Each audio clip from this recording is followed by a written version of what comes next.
ተመልካቾቻችን እንዴት ሰነበታችሁልን? ሳምንታዊውን የአርሶ አደሩ መሰናዷችንን ይዘንላችሁ ቀርበናል። በዳዋ ጨፋ ወረዳ ቱቼ ቀበሌ ደግሞ መዳረሻችንን አድርገናል። እዚህ አካባቢ እንግዲህ ያሉ አርሶ አደሮች ልጆቻቸውን በማስተማር ለቁም ነገር በማብቃት ለሌሎችም አርአያ የሆኑ አርሶ አደሮች አሉ ተብያሉ። ከነሱ ጋር ቆይታ የማደርግ ነው የሚሆነው። እስከ ዝግጅቱ ፍጻሜ አብራችሁን ልትቆዩ ጋብዛለሁ። የአገራችንን መልእክት ተከታትላችሁ ስትመለሱ ከአርሶ አደሮቹ ጋር ቆይታ አድርጋለሁ። አብራችሁን ቆዩ።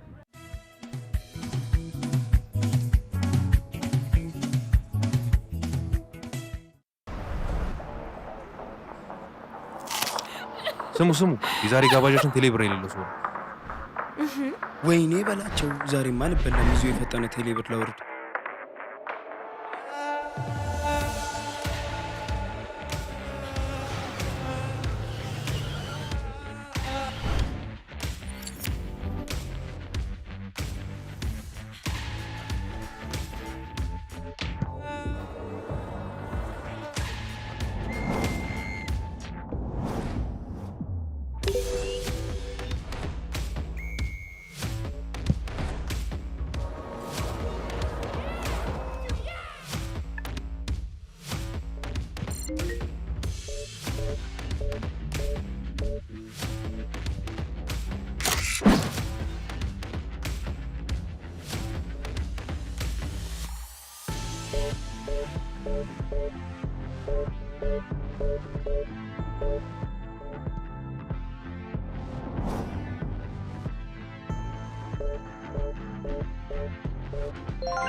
መጠራጠራችሁ እኮ ነው የሚገርመው። ቴሌብርማ አለኝ።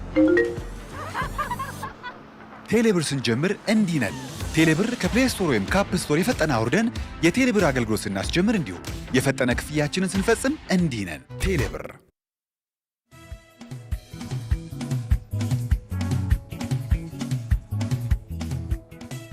የአርሶ አደሩ ወግ መሰናዷችንን ጀምረናል። በዳዋ ጨፋ ወረዳ ቱቼ ቀበሌ ደግሞ መዳረሻችንን አድርገናል። እዚህ ቀበሌ ተገኝተን እዚህ አካባቢ ያሉ ማህበረሰቦች ልጆቻቸውን እንዴት ነው የሚያሳድጓቸው፣ የነገ የአገር አለኝታ እንዲሆኑ እንዴት ነው የሚያሳድጓቸው፣ እንክብካቤው፣ ክትትሉ ምን ይመስላል የሚለውን ወደ እናንተ የምናደርስ ይሆናል። እስከ ዝግጅቱ ፍጻሜ አብራችሁ እንድትቆዩ ጋብዛለሁ። እንግዶቼ እንኳን ደህና ቆያችሁኝ። አሜን አሜን ብያለሁ። እስኪ ወጌን የምጀምረው እስኪ ቱቼ ቀበሌ ስያሜው ላይ እንጀምር። እስኪ ምን ማለት ናት ቱቼ ማለት? ቱቼ ማለት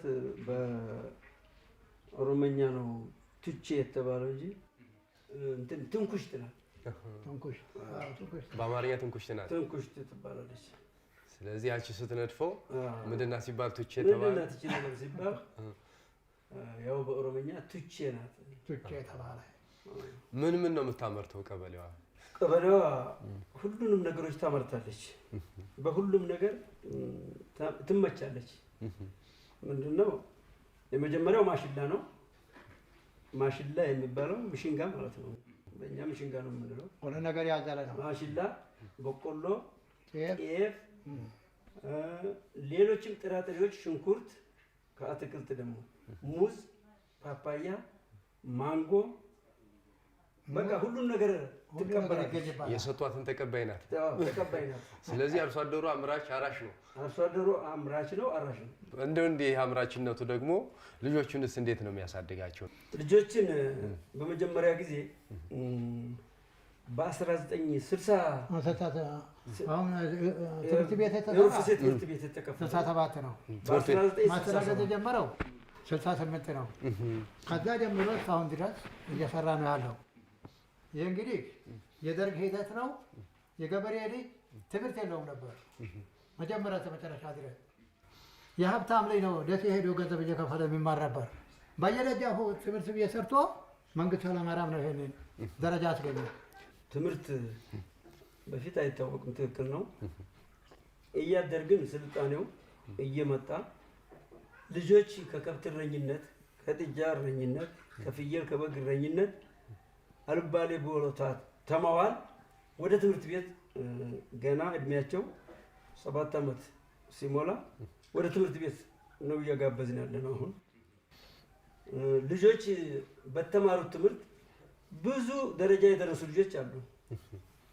በአሁኑ ሰዓት እኔ እውነቴን ነው የምለው መስሪያ ቤት ውስጥ የት ናቸው ቢባል የቱቼ ልጅ የሚባል ይገኛሉ። በየትኛውም ሴክተር ሩፍሴ ትምህርት ቤት ይባላል። በየትኛውም ሴክተር። ስለዚህ ቀደምት ትምህርት ቤት የተመሰረተው እዚህ ነው። ቀደም የተመሰረተው ሩፍሴ ይባላል። ያው ሩፍሴ የሚባለው ስም ይዞ ነው የመጣው ወደ እዚህ መጥቶ ነው በ1989 ወደ ላይ ስንመጣ ማለት ነው። ምስረታ ይባላል። ቱቼ የመጣ ነው በምስረታ ነው። ከሌላ ቦታ መንደር ምስረታ ማለት ነው። 79 በዛን ሰዓት ትምህርት ቤቱም አብሮ መጣ። ሩፍሴ ይባላል። ሩፍሴ ትምህርት ቤት ነው የሚባለው። ያን ስም ይዞ ነው የመጣው። ብዙ ጊዜ አሁን ገጠር አካባቢ ላይ ትምህርት ቤት ሲባል ወንዶች ብቻ ናቸው እንዲማሩ የሚደረገው በቀደመው ባህል ልምድ። እሱ ላይ ቀደም ብሎ ትንሽ ችግር ነበረ። ትክክለኛ ምን እንግዲህ ልጆች ማስተማር እወዳለሁ። እኔ በኃይለ ሥላሴ ዘመነ መንግስት 66 ላይ የኔ መምህሬ እንዲያሁን ዲግሪ ዲፕሎማ ተብሎ መምህራን የትምህርት ቤቶች እጥረት ስለነበሩ 69 ዓመተ ምህረት እኔ 10ኛ ዓመት ልጅ ሆኜ ወደ እዛ ገሪበተው የሚባል ትምህርት ቤት አለ፣ እዛ ገብቻለሁ። እሺ ድጎማ በሚል ነው መምህር ከአዲስ አበባ ወደዚህ የመጣል። እንግዲህ የትምህርት ጥቅሙና ጉዳቱን ስለማቅ ድጎማ በሚል በለጠ ከተማ ይባላል ከነሱም ከሸዋ ነው የመጣል። በእውነት እንድትስቁ ፈልጋለሁ። የዛን ጊዜ ኃይለ ሥላሴ ዘመነ መንግስት መዝሙር ልበላችሁ እስኪ ደስ ይለናል። የኛ መዝሙር ማለት ነው። ማለትም የኢትዮጵያ መዝሙር ኃይለ ሥላሴ የኛ ጌታ ጥበብ በጥበብ በገበታ ጥበቡን ለብሰን ስንኮራ ኃይለ ሥላሴ በባንዲራ ባንዲራ ተናገሪ በፋወሰም በተፈራ የነበር የኢትዮጵያ መዝሙር። ስለዚህ ይሄ በኔ ህይወቴ ጊዜ ያሳለፍኩት ነው። መምህሬ ተቀይሮ ከአዲስ አበባ የመጣው በለጠ ከተማ ይባላል። ወለዲ ለመሸኘት ወፌ ላላ ላላ ወፌ ላላ እያል ተገበር ድልድይ ትምህርት ቤት ወለዲ ድረስ በወፌ ላላ ሸኝቻለሁ። በዘፈን እዚያን ጊዜ ባኒ ዳቦ የሚሸጠው 10 ሳንቲም ነው። ለ35 ሳንቲም ይሁን አላስታውስም። ልጅ ግን ወለዲ ለስላሳችንን ጠጥተን ዳቦ ገዝቶልን ባኒያችንን በልተን ጅቡልቡል ባኒ ናቸው። ከዛ ተመልሰን ወደ ገሪበተው መጣን። ወደ ትምህርት ቤታችን ለመምህራናችን የመምህራንን ክብር ለመስጠት ወፍጮ የሚባል ቴክኖሎጂ በዛን ሰዓት የለም። ቴክኖሎጂ የመጣው አሁን ነው። ወፍጮ እዚህ አባ መኮንን የሚባል ወፍጮ አለ። የውሃ ወፍጮ ለመምህራችን ወፍጮ ለማስፈጨት ተሸክመን እንመጣለን። ተማሪዎች ያን ጊዜ መምህራናችንን ሴት ከሆነች ቴዋ እሱን የሆነ ደግሞ ጋሽዬ ወይም ቲቸር እያል መምህራናችንን እናገለግል ነበር። ስናጠፋ እጃችሁን ዘርጉ ሲል እንዲዘርግተን እንመታለን። አሁን ከዛ የተነሳን አሁን ልጆቼ ፈጣሪ ይመስገን ቃል ወረዳ ወደ 4 አሉ። አንዱ 12ን ጨርሶ 5ኛ መንጃ ፈቃድ ስላለው ጅቡቲ መስመር ነው የሚሰራው። አምና ሲያገባ ልጄ የዲግሪ ምሩቅ ናት። 4 ዓመት ልጅ ኦሰርታለኝ 40 መኪና 33 ባጃጅ ነው ያጀበው የመጨረሻው ልጄ። አንዱ ቃል ወረዳ ፋይናንስ ውስጥ ነው የሚሰራው፣ ንግድ ቢሮ ነው የሚሰራው። እና የትምህርትን እኔ ወደ 8ን በመማር ወደ 9 ሳላልፍ ነው ያቋረጥኩት። ከዛን ጊዜ ጀምሮ የትምህርትን ዕውቀትን ደስ ይለኛል። ልጆች እንኳን የራሴ ልጆች የባሪያ ልጅ ባስተምር ደስተኛ ነኝ እኔ። ለምን አሁን ፋቱዝን ደም ብለው አሁን ተማሪ ማይነዝን የከሌለ ብሎ አይናገርም። ፈራርጎ ብሎ አይናገረኝም። የተሄዳለህ ለማለት የ7ኛ ክፍል አሁን እኔ የዝውውር እንትኖችን እጽፋለሁ። ለመንግስት ሰራተኞች የተለያዩ ደብዳቤዎችን እጽፋለሁ። ብዙ ሴንተር መስሪያ ቤቶችን እጽፋለሁ። ባለኝ ዕውቀት የድሮ ተማሪ ስለሆንኩ 1ኛ ክፍል ከወደድኩ 1ኛ ክፍል ማለፍ አልችልም፣ እደግማለሁ እንጂ። ግን በዛም ጊዜ በደርግ ስርዓት ጊዜ ደግሞ ትምህርት ቤቶች እንደዚህ ስላልተስፋፋ መሰረተ ትምህርት ተጀመረልን በየጣቢያው። ህዝባችን ከዛ ጀምሮ ፊደሎችን እያወቀ መጣ እና አቡጊዳ የምትባል ደግሞ ፊደል ነበረች። እቺ ደብተር ያችን እቺ ሲይዛት ያችን ትማራለህ። ልጅ ማሳደግ ይሄንን በጥቅምት ልጅም በልጅ የሚባል ነገር አባባሎች አሉ። ልጆችን በጥሩ ሁኔታ በእንክብካቤ በደህና ፊት አንክብክበው ያሳደጉትና ያስተማሩት ልጅ ውጤታማ ነው። ለምን ራሱን ግንባታ ይሆናል። ሁምነትም አላቸው። ሌላውን ተውና በመጥባት ሌላውን ተውና 3 ዓመት ሙሉ 3 ዓመት አንድ እናት ካጠባች እስከ ዘላለም ውስጡ ባዶ አይሆንም ይላል። ሳይንስም ላይ ትንሽ አለችብኝ ነበር ትንሽ ባልጨርሰው ተምሯል ተምሬያለሁ። ያቺ ትምህርት ለኛ ውጤታማ ሆናለች። ለምን ለልጆቻችን ውጤታማ ትሆናለች ብዬ አስባለሁ። ያቺ ትምህርታችንን እኛ ማስቆረጥ ለኛ ብትር ሆኗል። ለምን እኛም ጨርሰን በነበር ልጆቻችንም እናስጨርሳለን ነበር የሚለው እንደ አጠቃላይ ሲያየው ማስተማር ችግር የለውም። 4 አለኝ ነበር 4ቱ በ10ኛ በ12ኛ በዲግሪ ስለሆነ ችግር የለውም። ግን ህሊናችን ጥቃት ይንጣጣል ማለት ነው። የተማረ ሰው ትምህርት የነካ ሰው ለልጆች ምንም ቢሆን እንዲጠፋ አይፈልግም።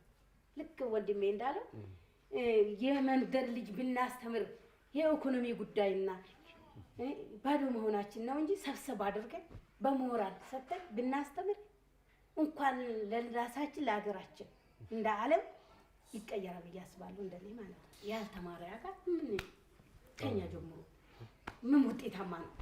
ያርስም ትምህርት ያስፈልገዋል። ብማርም ትምህርት ያስፈልገዋል። ቢቀራም ትምህርት ያስፈልገዋል። ትምህርት ዋና ትልቁ አጀንዳ ሆኖ ቢያዝ ነው ጥሩ ነው። ግን ወደዚህ ዘወር ስንለው ከቀን በኋላ ትምህርት ብዙ ጥራት ነበረበት።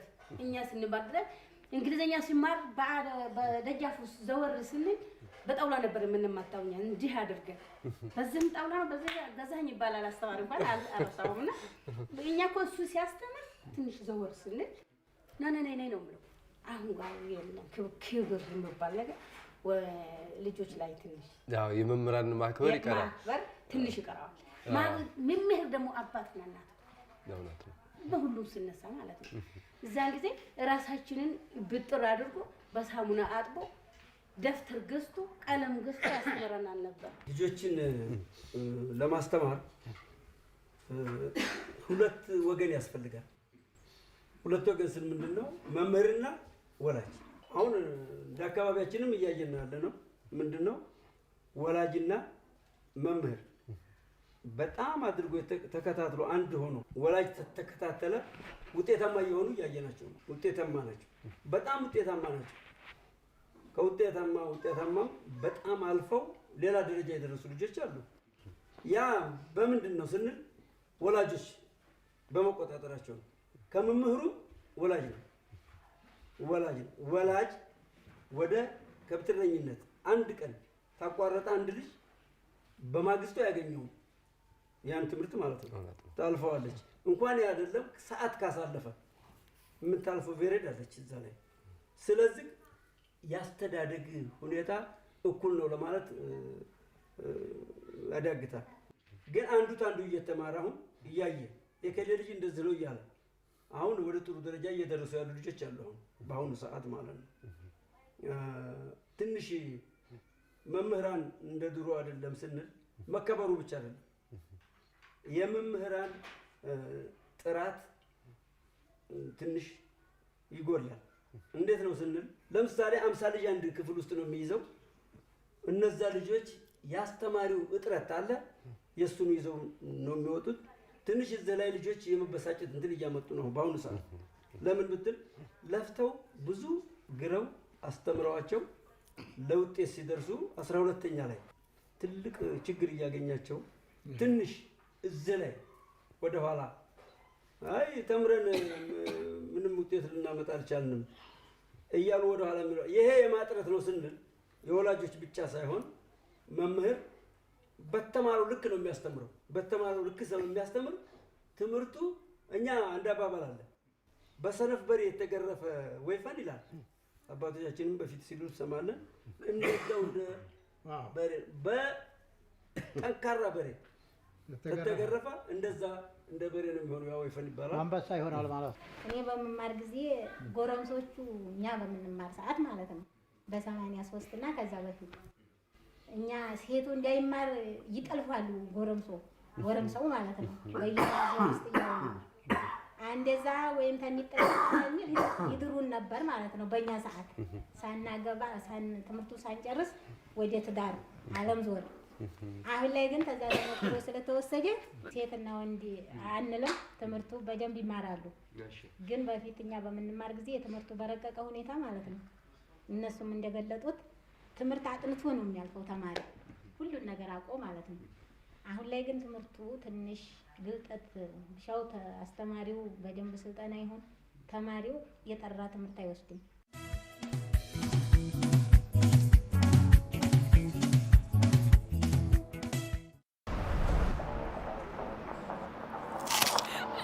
ስሙ የዛሬ ጋባዣችን ቴሌብር የሌለው ሰው ነው። ወይኔ በላቸው ዛሬማ አልበላም። ይዞ የፈጠነ ቴሌብር ለወርድ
መጠራጠራችሁ እኮ ነው የሚገርመው። ቴሌብርም አለኝ። ቴሌብር ስንጀምር እንዲህ ነን። ቴሌብር ከፕሌይ ስቶር ወይም ካፕ ስቶር የፈጠነ አውርደን የቴሌብር አገልግሎት ስናስጀምር እንዲሁም የፈጠነ ክፍያችንን ስንፈጽም እንዲህ ነን። ቴሌብር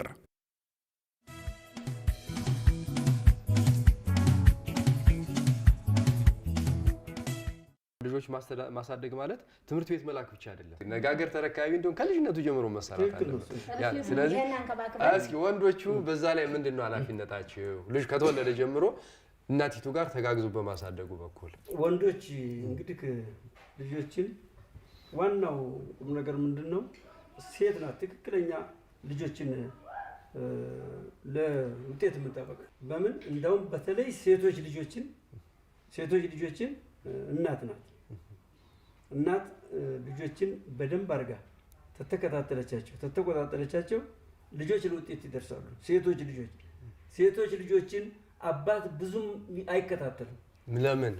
እሱ ላይ ነው ትልቁ ችግር ስናየው። ሴትን ቤት ውስጥ ናትና ሴት ናት እንትን የምንትለው። ይሄ በፊት የነበረ ፋሽን ነው። ይሄ በአሁኑ ሰዓት ግን ምንድነው ሴቶች ልጆችን እንዳውም ከእናት አልፎ አባት ነው እየተከታተለ። አሁን አባት ነው እየተከታተለ። ያ ድሮ የነበረ ነገር ነው አሁን የተናገርኩት። ሴቶች ልጆች ሴትም ሆነ ወንድ ልጅ ከህፃንነቱ ጀምሮ ብዙ እንትንም ያስፈልጋቸዋል። ያ ነው አንዱ ትልቁ የልጆችን አይምሮም የሚወለውለው ማለት ነው። ልክ እንደ ፋኖስ ጭስ እንደሚይዝና እንደሚወለውሉት እንደዛ የሚወለውለው ምንድነው? አንዱ የልጆች በምቾት ማሳደግን ነው። ትልቁ ነገር እሱ ነው። ይሄ ግን ሁሉ ጋር አለ ለማለት ያስቸግረናል። ይሄ ግን ስታየው ደግሞ አሁን እንደራሳችን ነው።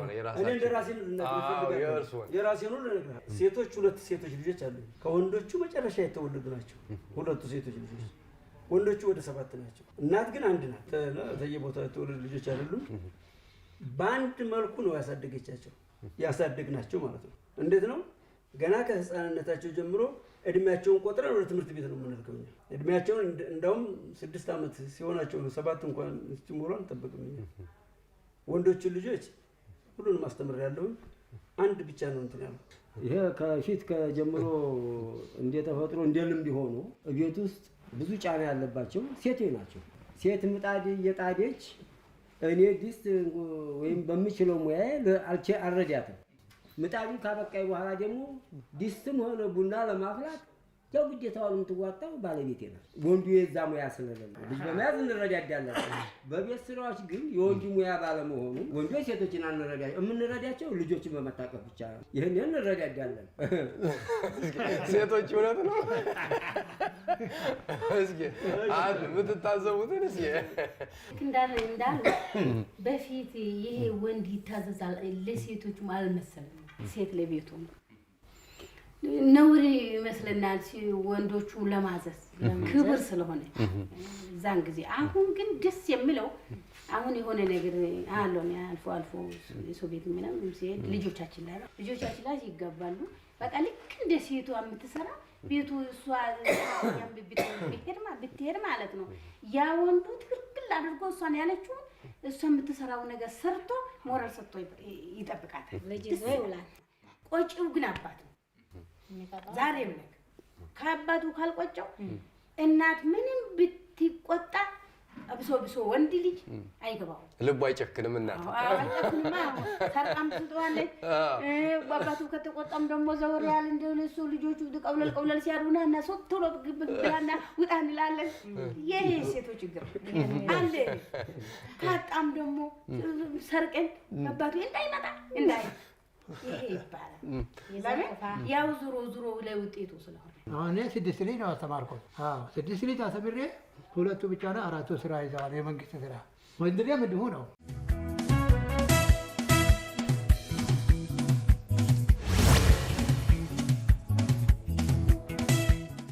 ልጆችን አስተምረዋል፣ ደህና ደረጃ አድርሰዋል። ሁላችሁም አድርሳችኋልና እስኪ ተሞክሯችሁን ንገሩን። እስኪ ለሁሉም እየተናገርን ነው፣ ግን እኛ በየመድረኩም ላይ እንናገራለን። እንግዲህ ፈጣሪም አግዞ ነው ሰውን ግን የሚያበጅልክም ፈጣሪ ነው። አንዳንድ ጊዜ ስናየው ማገዝ አለብን እንጂ እኛ ትልቁ ነገር እኔ ለራሴ ትምህርት ቤት እነዚህን ልጆች ሁሉ ሳስተምር አንዲት ቀን ሰዓት አለፈባችሁ ተብሎ የተጠየቁበት ቀን የለም።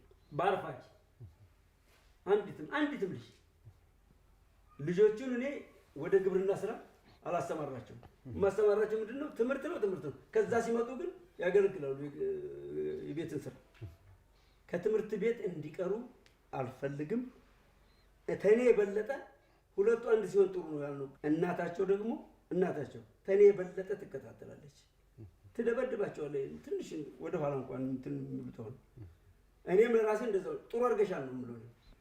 በእንደዚህ ግን ተምረው ለራሳቸው ሆነዋል። በአሁኑ ሰዓት ለራሳቸው ሆነዋል። ለራሳቸው ምን ደረጃ ላይ ደርሰዋል? እስኪ ንገሩኝ። እግረ መንገዱ ነው ደረጃ ልዘረዝርልህ እችላለሁ። እስኪ ንገሩኝ። እንግዲህ የመጀመሪያው ያው ወረዳ ብልጽግና ውስጥ ያለው ነው። አንዱ የእሱ ታናሽ ተከታዩ ማለት ነው። ትምህርቱን እዚህ እንትን ብሎ ቻይና ሄዶ ደግሞ ተቻይና 3 ዓመት እንትን ብሎ መጥቷል። አሁን አዲስ ነው የመጣው። እንደገና ሶስተኛው ደረጃ ደግሞ አሁንም ያው ንሻ ጽሕፈት ቤት ኃላፊ ነው፣ አጡማ ፉርሴ ማለት ነው። ሁለቱ ግን በጤና ነው የተማሩት። እዚህ ከፍቶ አንዱኛው እዚህ እየሰራ ነው ያለው። የግል ክሊኒክ ከፍቷል። አንዱ ሆስፒታል ነው የሚሰራው። ሴቶች አንዷ ግብርና ውስጥ ነው የምትሰራው፣ ሴቶች ልጆች አልኩ። አንዷ ደግሞ 12ን ጨርሳ አሁን ያው በግል ትምህርት ቤት አስገብቻታለሁ። ኮምቦልቻ እየተማረች ነው ያለችው። ይህ ደረጃ ያደረስኳቸው ግን የራሴን ችግር ችዬ ነው፣ ቤት ውስጥ ማለት ነው። ችግር ስለምንድን ነው? ጉልበታቸውን ተለመድን፣ ልጆችን ሊማሩ አይችሉም። የልጅ ጉልበት ተተለመደ ተምረው ውጤት አያመጡ። 8 ቀን ከትምህርት ቤት አስቀርቶ 8 ቀን ቢማር ውጤት እንደሌለው ስለማቅ እኔ እናንተ ብቻ ስለጠየቃችሁ ነው አይደለም፣ ለሁሉም ይሄንን እንትን እያስተላለፍኩ እናገራለሁ። በስብሰባ ላይ እናገራለሁ። ምንም እንትን አይደለም። ስለዚህ በይ ነው ለዚህ ደረጃም እንዲደርሱ ያደረኩት በመከታተል በመቆጣጠር። እንደ ትምህርት አከታተል እና በጨዋነት ይጋሽ እንድር ልጅ እንድር ያመድ ልጅ ሰው አክባሪ ናቸው። ሰው ቀና ብሎ እንኳን በተሰቦቻቸው እንተው ሌላ ሰው ራሱ ከትንሹ ትምህርት ካልተማረው ጀምሮ የቆጠራቸው ሁሉ ስራ ላይ ናቸው። ሰውን በድሮ ልጅ ባህሪ ጨዋ ልጆች ያለው አንዱ እሱ ነው። በጣም ደስ የሚሉ ልጆች ሰው አክባሪ ናቸው። ለተማሩት ትምህርት ቤተሰቦቻቸውን ማኩርተው ደረጃ ላይ የደረሱ ናቸው። ልጆቹን እንኳን ሲድር ባይጠራን ሰርግ እንሄዳለን። ለልጆቹ ጨዋነት ስንል እስከዚህ ደረጃ ድረስ ነው ልጆቹን የምንወዳቸው። እሳቸው ጎራ ብሎ የሚያድር አካል ሌላ ቤትም ያስተምራል ብዬ ያስባለሁ። እሳቸው ላይ ማለት ነው። ለምን እሳቸው ጋር ሁልጊዜ ስለሚሄድ ቀስሜ ማለት ነው ብዙ ችግሮች የወጣሁት ይመስለኛል እንግዲህ ማለት ነው። አባትና እናት ተለያይተናል። ግን አባትየው ተሸሽጌ ትምህርት ቤት ሲሄዱ ከአስተማሪ ጋር ወረቀቱን ለአባትየው ልካለሁ። እኔን እንዳትነካኝ እላለሁ። ትምህርት ቤቱ ነው እንዲማር። ለምን ከብቶች አላቸው። ያ ከብቶች ጋር ሁልጊዜ ከብት ሆኖ እንዳይቀር እፈልጋለሁ ማለት ነው። ከማወስጄ ነው ከሳቸው ነው ብዙ ትምህርት የወሰድኩት ከሳቸው ነው። ሰው ያስተምራል ማለት ፈልጌ ነው። እና ያንን ጋር ተሸሽጌ ስናደርገው ደረጃ ደረሱ። አልሐምዱሊላህ ተማሩ። ኮሌጅ ሲደርሰው ማለት ነው 12ኛ ክፍል እዚህ ሲሰራ ልጆቹ እዚህ ይግቡ ሲባል ከኮሌጅ ነው ወደ እንትን ፋይሉን እዚህ ያስገባው ሄጄ። ለምን አንደኛ አገር ጉዳይ ነው፣ ሁለተኛ አገሩ ነው፣ ሶስተኛ የእናት እንጀራ ነው። ሲበላ ሲጠጣ ይማራል በአንድ ቀልብ በማለት ያው እንግዲህ ቀዳውና ቀደር ነው እሱ እንግዲህ ትምህርቱ ሰዓቱ ጋር አያያዘው ኮምቦልሻ ላይ እስከ 12 አንደኛ ደረጃ እስከ 12 ድረስ 12ቱ ላይ ግን መውጣት አልቻለም። አንዴ 0 ነጥብ ነው ምናምን ተባለ። ልዩ ማበሳጨት አለበት ደረሰ ማለት ነው። አንዱን አስተማርኩት። አሁን ዲግሪ ለወደፊት ማዚያ ላይ ይማራል። 2 ልጅ ነው የማስተምረው። አንዷ በጣም ጎበዝ ናት ስትማር ኖረች። 12 ላይ ግን እንዲያ እንትን የመጣ ነው ወደቀች። ነው ትናንሾቹን እያስተማረች ነው 0 ክፍል ማለት ነው። ከዛ አንዷ 11 ናት። አሁን ያው ሁሉን ነገር አሟልቼ ያስተማርኳት ነው ማለት ነው። ዞሮ ያው በጎንም ንግድም ይሰራሉ። እንግዲህ ያስተማርኳቸው ልጆች 6 ብያለሁ። አሁን እሱ ምን ሆነ የኃላፊ ሆነ፣ የክልሉ የጤና ድርጅት ኃላፊ ሆነ። ዩኒቨርሲቲ ማሰልጠን ጀምረዋል። እያሰለጠነ ቆይቷል።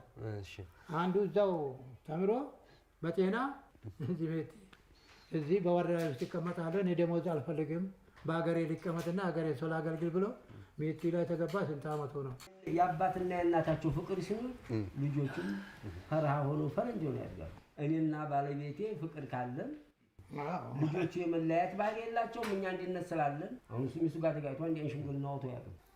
ንጹህ የሆኑ ልጆች ጸባይ ያላቸው ልጆች የደረጃ ላይ ያለ ያደረሱለት እሱን ኡምሩ ነው ድማል ያድርገው። እግር መንገድ እየመረቁ ነው። እውነት ነው። ለሌሎች ማርያ ስለሆኑ እውነት ነው ይገባቸዋል። ደረጃ ላይ በመድረሱ ደስ ይለናል እኛ። አሁን ባልና ሚስት ፍቅር ካለ ልጆች የአባትና የእናታቸውን የፋዘርና የማዘራቸውን ፍቅር እያዩ ደስተኛ ሆነው ያድጋሉ። ፍቅር ከሌለ ግን ትምህርቱንም ብትከታተለውም እባክሽ ትምህርት እንዳይቀር ብለህ አንተ ወደ ስራ ትሄዳለህ። የራስን ስራ እናቲቱን ቶሎ ስደጅ በወጥ ትላለህ። እሄዳለሁ ይልና ወይ ሌላ ቦታ ቆይቶ ሰዓት ተምረን መጣን ይላል። እውነት ነው። አዎ አሁን ችግሩ ምንድነው? ቅድም አንስቶታል። የመምህራንና የወላጅ አሳምሮ ግንኙነት ያለመፍጠር ልጆችን የትምህርት አጓጉልነታን ብዙውን ጊዜ የሚያደርጋቸው ይሄ ነው። እኔ አሁን አንድ ልጄ ከ11 አቋርጦ ሄደ ሳውዲ አረቢያ። ልክ በ3 ዓመቱ ባለፈው ተያዘ። ከእስር ቤት በ2 ዓመት ተኩሉ ለቀውት መጣ። እዛ እስር ቤት እንዲወጣ ትምህርት ተከፍቷል ብሎ ጠየቀኝ። አሁን እንደመጣ አሁን ገና 10 ቀን ቢሆነው ነው ትምህርት አስገባው ገባልኝ 11ኛ።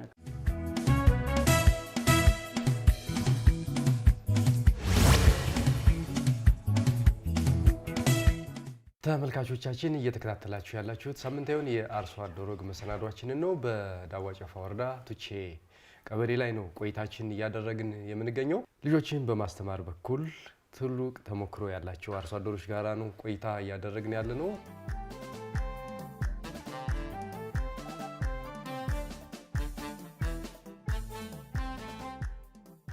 አንዱ ቤተሰብ ለአንደኛው ያስተምራል።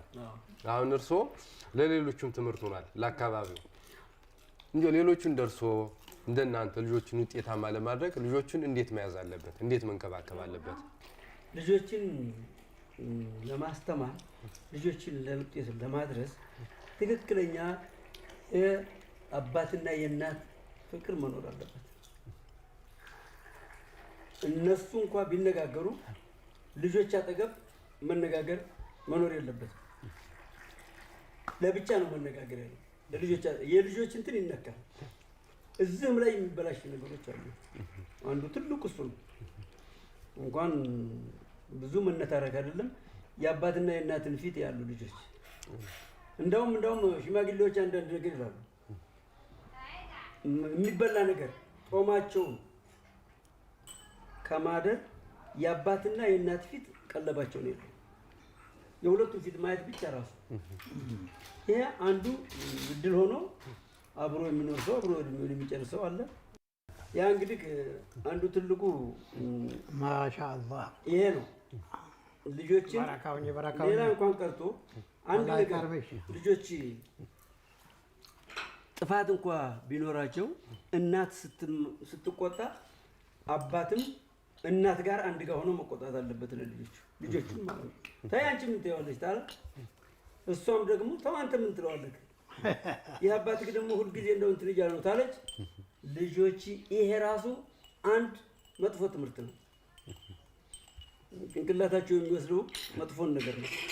እነሱም ነገ እኮ እንኳን ትምህርቱን ቀርተው ወደ ትዳርም እኮ ይሄዳሉ። ያንን የአባትና የእናትን እንትን ይዘው ነው የሚያልፉት ወደዛም ሲያልፉ። ስለ ትምህርት ሁኔታ ትምህርት ለማስተማር ጥንካሬ ያስፈልጋል፣ ቁርጠኝነት ያስፈልጋል። ቁርጠኝነቱ ምንድነው? አንዱ ትልቁ የልጆችን ጉልበት ለመጠቀም ይፈልጋል። 7 ዓመት ሲሞላው ጥጃ እንዲያግድ ይፈልጋል። ትምህርት ቤት ያስገባል። ትምህርት ቤቱን ሲያስገባ ግን ወዶ አይደለም ተገዶ ነው የሚያስገባው። እንዴት ነው ተገዶ ሲያስገባ ስንል አንዳንዶቹ ናቸው፣ ግን ለብዙ አይደለም። ይሄን ምሩ እንዴት ነው 8 ቀን ቀርቶ 8 ቀን ይማራል። 1 ወር ቀርቶ 1 ወር ይማራል። ያ ልጅ ለውጤት እንትን አይደል እንዲማር ሳይሆን ወዴት እያመዘኑ ነው። አንዳንድ ሰዎች ልጆቻቸውን የብዙ ሰዎች አይደለም ይሄ ግን እኛ ጋር ትምህርት እየተማረ ያስተምራሉ፣ ደህና ነው። አንዳንዶች ግን አልፎ አልፎ ያለውን ነው እየተናገርኩ ያለው። ምንድነው የልጆችን ጉልበት ተለመደ ሰው እናትም ሆነች ልጅ ዛሬ እኔ እንደዚህ ያለ ቦታ ሄዳለሁ፣ ለቅሶ ሄዳለሁ፣ ገበያ ሄዳለሁ ታለች። ያን ቀን እሷ ልጅቱ ተቆርጦባታል። እንዳውም ከጓደኞቿ ከቀረች እሷ ስትማር የጓደኞቿ ነጥብ ታለፋል። ምንድነው የምትፈልገው እሷ? ትምህርት ቤቱን ለመሄድም አትፈልግም። ማን ያስቀረባት? ወላጅ ነው እኮ ያስቀረባት ያለው። ወላጅ ግን ክትትልና ቁጥጥር አድርጎ ወደ ትምህርት ቤት እንዲሄዱ ለትምህርቱ ብቻ ትኩረት ተሰጡ። በሌላው ጊዜ ትርፍ ጊዜያቸው እንዲያገለግሏቸው ታደረጉ። ማታ ሲገቡ መብራት አዘጋጅተው ልጆቹ ቀን ያሉትን እንዲያጠኑ ታደረጉ። ልጆች ከትምህርት ይወድቃሉ ማለት ዘበት ነው። ማርክ ሲያገኙ እኮ ደስ ይላቸዋል። ማርክ ታላገኙ ደግሞ ያን ቀን ቀልባቸው ተሰብሮ ነው የሚገቡት። ብዙ ጊዜ አንዳንድ ቤተሰብ ልጆቹን ትምህርት ቤት ከላከ በኋላ ምን እንደተማሩ ምን እንደሰሩ ክትትል የማያደርጋለ እሱ ላይ ሀሳቦትን ይስጡኝና ሌሎች የሚስጡኝ እኔ ተኔ የበለጠ እናታቸው መሰረተ ትምህርት እንኳን ብዙም አልተማረችም። ግን አንድ የሚገርማችሁ ነገር እኔ እንኳን ትንሽ መሰረተ ትምህርት እንትን ብያለሁ፣ አነባለሁ፣ ጽፋለሁ። እናቲቱ ግን አታውቅም ይሄንን ምን እንትን ግን አንድ ያየችው ነገር አላት። እሷ ሞክራለች መሰረተ ትምህርቱ ኤክስ ራይት የምትለው ልጆች ሲመጡ ልጆች ማታ እንዲህ ቁጭ ያለ ጊዜ እስቲ አንተ ደብተር ትላለች ታያለህ ኤክስ የተደረገውን ይሄኛው ምን ሆነ ነው እንደዚህ ከሆነብህ ትላቸዋለች። እውነቴን ነው። ይሄ ዛሬ የምናገረው ነገር ነው። ይሄ ምንድን ነው? ለምንድን ነው ኤክስ የሆነ? ይሄ እንደዚህ የተደረገችው አንተ ይሄ ላይ አላገኘም ነጥብ የለምና ነው። ይህችኛዋን ማርክ እንትን ተደርጋለህ፣ ራይት ተደርጓል። ይሄን ትከታተላቸዋለህ። ሌላውን ቀርቶ ወላጅና አስተማሩ መገናኘቱ ውጤታማ ነው። ለምን ያሁንማ እንዳውም እስቲ ስልክ ስጡኝ የሚባል ባባሎች አሉ። ስልክ ስጡኝ የወላጅ ስልክ ማለት ነው። አንድ ደብተር አለ። በዛ ላይ ደብተሩን ልክ ሲመጣም የመጣበትና የቀረበትን ንገር የሚባልም ወላጆች አሉ። በጣም የሚያስደስት ማለት ነው። ደግሞም በቃ ልክ እንደ ከብቶቹ ወደ ከግቢው አውጥተው ደግሞ ወደ የሚውልበትን የማይሉትም አሉ። ግን ውጤታማ የምናመጣው በክትትል ነው። ወላጅ መከታተል ያስፈልገዋል ልጆቹ ማለት ነው። ከጧት እስከ ማታ ከትምህርትም ሁሉም ላይ ካልተከታተለ ውጤታማ እናሳያለን። ከተከታተልን ደግሞ የትም እንሂድ የትም ይሄን የምንበለው ከወላጅ የሚያልፍ ነገር የለም። አብሶ እናት ለልጅ ውጤታማ ናት፣ ልጅም ውጤታማ ነው። ለምን ምክሩን ይሰማል ማለት ነው። ለምን ምድጃ ላይ አብሮ ተቀምጦ አብሮ ሲያወሩ ሲመካከሩ ወደ እናት ጠጋ ስለምን እናትቷ ስለመግባት ተምራ ከሆነ በደህና መንገድ ትመራለች የሚለው እንደራሴ ወስዳለሁ። ቅድምም ነግሬሃለሁ፣ የተማርኩ ነገር አለኝ እና መማር ነው። ዞሮ መማርና ማስተማሩ ውጤታማ ነው። እንኳን ለቤተሰብ እንኳን ለወረዳችንና ለዝናችን ለዓለም እንደ ዓለም መማር ነው የሚያስፈልገው።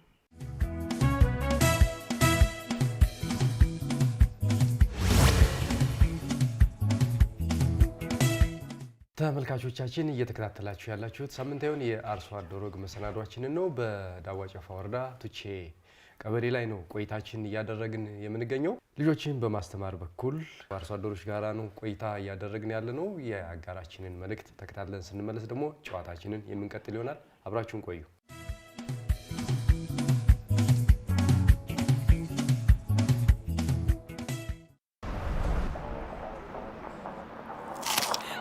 ስሙ የዛሬ ጋባዣችን ቴሌብር የሌለው ሰው ነው። ወይኔ በላቸው ዛሬማ አልበላም። ይዞ የፈጠነ ቴሌብር ላውርድ።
መጠራጠራችሁ እኮ ነው የሚገርመው። ቴሌብርም አለኝ።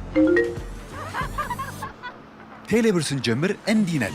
ቴሌብር ከፕሌይ ስቶር ወይም ከአፕ ስቶር የፈጠነ አውርደን የቴሌብር አገልግሎት ስናስጀምር እንዲሁ የፈጠነ ክፍያችንን ስንፈጽም እንዲህ ነን። ቴሌብር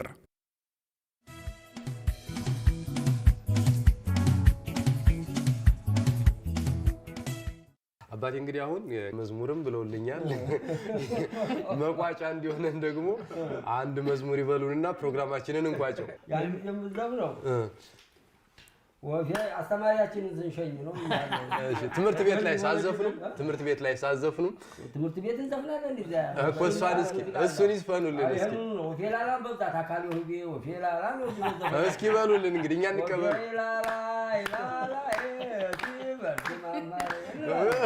በደንብ ይበሉ እንጂ ወፌ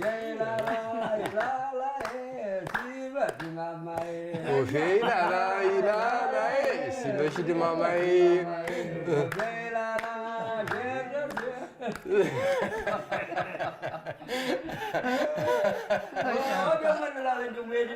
እስኪ የምንጃመች ጤፍ የሹሞቹ ምሳ የታገኝሻለሁ በወርቅ ብነሳ የሚያስገኝ ጫማለ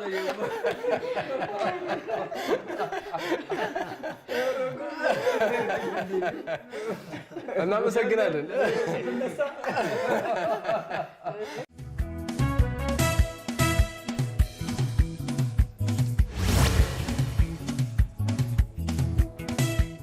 ተመልካቾቻችን በዳዋ ጨፋ ወረዳ ቱቼ ቀበሌ የነበረን የአርሶ አደር ወግ መሰናዷችን እየተከታተላችሁትን ይመስላል። የአርሶ አደሮቹን ተሞክሮ ወደ እናንተ አደረስን። ጥሩ ትምህርት አግኝታችኋል ብለን ተስፋ እናደርጋለን። ሳምንት በሌላ ቦታና በሌላ ርዕሰ ጉዳይ እንጠብቃችኋለን። እስከ ሳምንት ሰላም ቆዩን እያልኩ ሰናበታለሁ። እንግዶቼ ስለጠበቃችሁ ስለነበረን መስተንግዶና ቆይታ አመሰግናለሁ። እግዚአብሔር ያክብርልኝ።